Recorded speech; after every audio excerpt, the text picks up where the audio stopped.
ಆತ್ಮೀಯರೇ ನಮಸ್ಕಾರ. ಪರಿವಾರ್ ಟಿವಿಗೆ ಸ್ವಾಗತ ಸುಸ್ವಾಗತ. ನಾನು ಮಣಿಕಂಠ ಸೂರ್ಯ. ಅವಧೂತ ಪರಂಪರೆ. ಅವಧೂತ ಅಂದ್ರೆ ಆ ಎಂಬ ಮೊದಲನೇ ಅಕ್ಷರಕ್ಕೂ ಆಶಪಾಶಗಳಿಂದ ಪಾರಾದವನು, ಪೂರ್ಣವಾಗಿ ನಿರ್ಮಲನಾದವನು, ನಿತ್ಯವೂ ಆತ್ಮಾನಂದದಲ್ಲಿ ತಲೀನನಾದವನು. ವಾ ಎಂದರೆ ವರೆಣ್ಯತ್ವ, ವಾಸನೆಗಳಿಂದ ಪಾರಾದವನು, ನಿರಾಮಯನು, ಅನವರತವೂ ವರ್ತಮಾನದಲ್ಲಿ ತಲೀನನಾದವನು. ಧೂ ಎಂದರೆ ದೂತ ಸಂಸಾರ ಬಂಧನಾತ್.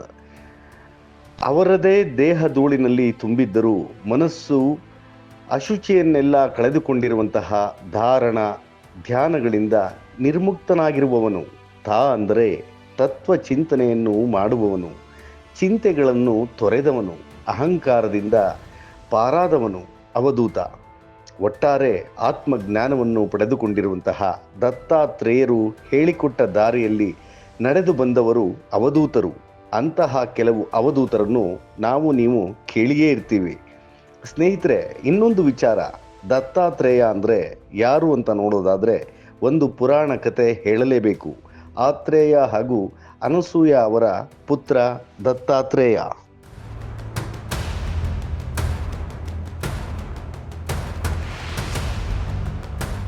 ಒಮ್ಮೆ ನಾರದ ಮುನಿಗಳು ಸರಸ್ವತಿ, ಲಕ್ಷ್ಮಿ ಹಾಗೂ ಪಾರ್ವತಿಯರಿಗೆ ಹೇಳಿದ್ರಂತೆ, ಅನಸೂಯಾಗಿಂತ ಪತಿವ್ರತೆ ಈ ಜಗತ್ತಿನಲ್ಲಿ ಯಾರೂ ಇಲ್ಲವೇ ಇಲ್ಲ ಅಂತ.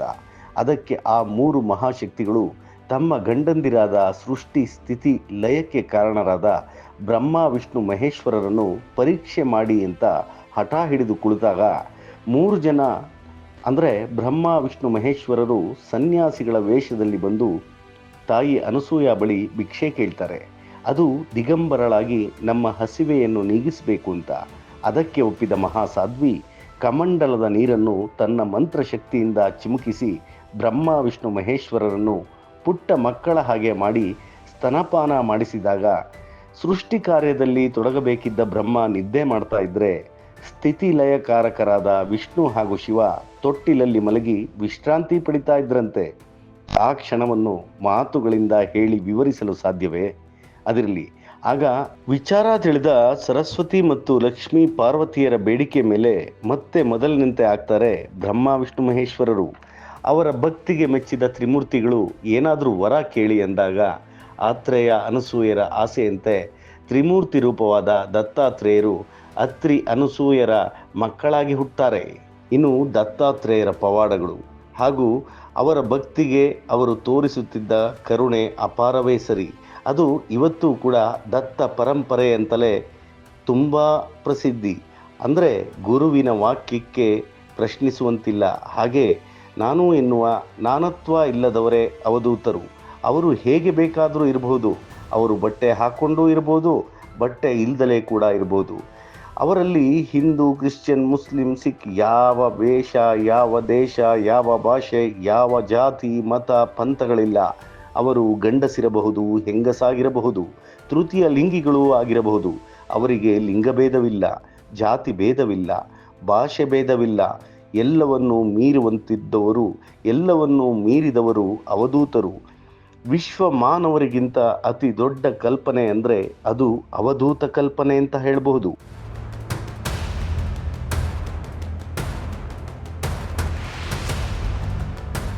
ಅವಧೂತರು ನಾನು ಚೆನ್ನಾಗಿರಬೇಕು, ಹಾಗೆ ನನ್ನನ್ನು ಎಲ್ಲರೂ ಗುರುತಿಸಬೇಕು, ನಮಸ್ಕಾರ ಮಾಡಬೇಕು, ಅದರ ಜೊತೆಗೆ ಅವರು ಮಾಡಿದ ಪವಾಡಗಳನ್ನು ಹೇಳ್ತಾ ಇರಬೇಕು ಅಂತ ಯಾವತ್ತೂ ಎಲ್ಲೂ ಯಾರ ಹತ್ರನೂ ಹೇಳ್ಕೊಂಡವರೇ ಅಲ್ಲ. ಅವಧೂತರೆಲ್ಲ ಗುರುಭಕ್ತರು. ಗುರುವಿನ ಮೂಲಕ ದೇವರನ್ನು ನೋಡು, ಭಗವಂತ ನಿನ್ನ ಸಮಸ್ಯೆಗಳನ್ನು ಕ್ಷಣ ಮಾತ್ರದಲ್ಲಿ ದೂರ ಮಾಡ್ತಾನೆ ಅಂತ ಹೇಳುವವರೇ ಅವಧೂತರು. ಮನಸ್ಸೇ ಬಂಧನಕ್ಕೆ ಕಾರಣ, ಮನಸ್ಸೇ ಬಿಡುಗಡೆಗೆ ಕಾರಣ. ಮನಸ್ಸನ್ನು ಲೆಕ್ಕಿಸದೆ ಮನೋತೀತ ಅವಸ್ಥೆಯಲ್ಲಿ ಯಾರಿರ್ತಾರೋ ಅವರೇ ಅವಧೂತ ಅನ್ನೋದು ನಂಬಿಕೆ. ಅವಧೂತರ ಬಗ್ಗೆ ಎಷ್ಟು ಮಾತಾಡಿದ್ರೂ ಅದು ಕಡಿಮೆನೆ. ಒಂದು ಮನಸ್ಸಿನ ವಿಕಾರಗಳು, ವಿಕಲ್ಪನೆಗಳನ್ನು ದಾಟಿದವರು ಅವಧೂತರು. ಹಾಗೆ ಬ್ರಹ್ಮಚಾರಿ, ಗೃಹಸ್ಥ, ವಾನಪ್ರಸ್ಥ, ಸನ್ಯಾಸ ಅನ್ನುವ ಆಶ್ರಮಗಳನ್ನು ದಾಟಿದವರು ಅವಧೂತರು. ಅವರಲ್ಲಿ ಕೆಲವರ ಬಗ್ಗೆ ಮಾತ್ರ ನಾವು ಸ್ಮರಿಸೋ ಪ್ರಯತ್ನ ಮಾಡೋಣ. ರಾಮಕೃಷ್ಣ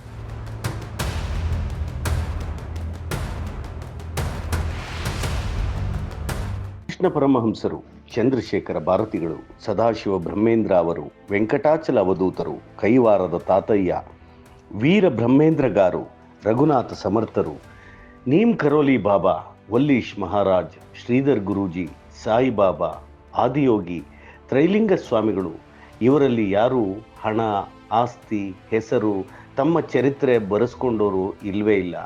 ಆದರೆ ಇವತ್ತಿನಲ್ಲಿ ಏನೆಲ್ಲ ನಡೀತಾ ಇದೆ, ಯಾಕೆ ಈ ವಿಚಾರ ಎಲ್ಲ ನಿಮ್ಗೆ ಹೇಳೋ ಪ್ರಯತ್ನ ಮಾಡ್ತಾ ಇದ್ದೀನಿ ಅಂದರೆ ಅದನ್ನು ನೀವು ಇಲ್ಲಿಂದ ಗಮನ ಇಟ್ಟು ಕೇಳಿ.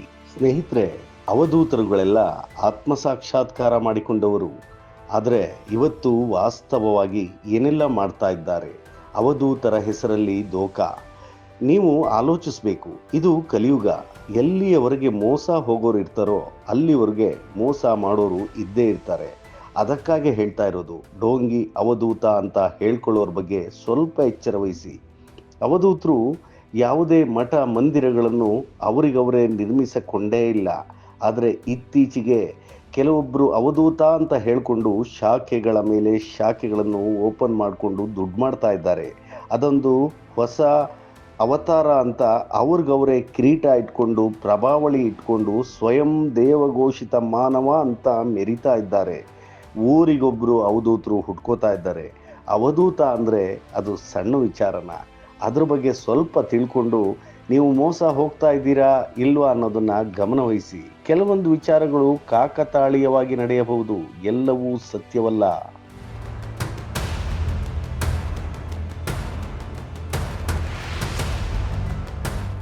ಈಗಿನ ಬುರುಡೆ ಅವಧೂತರುಗಳು ಅದೇನೋ ಕತೆ ಅಂತೆ, ಅದು ಅವರದ್ದೇ ಕತೆ, ಅವರದ್ದೇ ಚರಿತ್ರೆ ಅಂತೆ, ಪಾರಾಯಣ ಅಂತೆ, ವ್ರತ ಅಂತೆ, ನಿಯಮ ಅಂತೆ, ಸೆಲೆಬ್ರಿಟಿ ರಾಜಕಾರಣಿಗಳ ಜೊತೆ ಫೋಟೋ, ಔತಣಕೂಟ, ಅದಕ್ಕೆ ಸಾಕ್ಷಿ ಅನ್ನೋ ಹಾಗೆ ನಿಜವಾದ ಅವಧೂತರ ದೊಡ್ಡ ದೊಡ್ಡ ಫೋಟೋಗಳನ್ನು ಪ್ರಿಂಟ್ ಹಾಕಿಸ್ಕೊಂಡು ಬುರುಡೆ ಬಿಡ್ತಾ ಇರ್ತಾರೆ.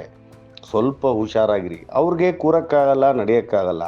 ಬೇರೆಯವ್ರಿಗೆ ಮಾರ್ಗದರ್ಶನ ಮಾಡ್ತೀನಿ ಅಂತ ನಾನೇ ದೇವರ ಅಂಶ ಅಂತ ಹೇಳಿಕೊಂಡು ಭೂತ, ಭವಿಷ್ಯತ್, ವರ್ತಮಾನಗಳನ್ನು ಬಲ್ಲೆ ಅಂತ ಹೇಳಿ ವಿವಾದಾತ್ಮಕ ಹೇಳಿಕೆಗಳನ್ನು ಕೊಟ್ಟು ಟಿವಿನಲ್ಲಿ ಬುರುಡೆ ಬಿಡೋದೇನು, ಪ್ರೆಸ್ ಮೀಟ್ ಮಾಡೋದೇನು, ಅಧಿಕಾರಿಗಳನ್ನು, ರಾಜಕಾರಣಿಗಳನ್ನು ಕರೆಸ್ಕೊಂಡು ಸರ್ವಸಂಗ ಪರಿತ್ಯಾಗಿಗಳಾದ ನಾನು ಅಂತ ಭಾಷಣ ಮಾಡೋದು ಅಲ್ಲ ರೀ. ಸರ್ವಸಂಗ ಪರಿತ್ಯಾಗಿಗಳಾದ ಇವರಿಗೆ ಹಣ ಯಾಕೆ, ಹೆಸರು, ಕೀರ್ತಿ, ಜೊತೆಗೆ ಯಾವುದೇ ಸದುದ್ದೇಶವಿಲ್ಲದೆ ಮಾಡೋ ಅವರ ಆಶ್ರಮ ಬೆಂಕಿ ಬಿತ್ತು ಇಂಥ ಬುರುಡೆ ಅವಧೂತರಿಗೆ. ದಯವಿಟ್ಟು ಹುಷಾರಾಗಿರಿ. ಒಟ್ಟಾರೆ ಇವರುಗಳು ದುಡ್ಡು ಮಾಡೋದಕ್ಕೆ ಅವಧೂತರ ಹೆಸರು ಹೇಳಿಕೊಂಡು ಒಂದಿಷ್ಟು ಕತೆ ಹೇಳಿ ಕಾಸು ಮಾಡ್ತಾ ಇರೋರ ಪಟ್ಟಿ ದೊಡ್ಡದೇ ಆಗ್ತಾ ಇದೆ. ಮುಂದೆ ಇವ್ರನ್ನೆಲ್ಲ ಸೇರಿಸಿ ಬಿಗ್ ಬಾಸ್ ಥರ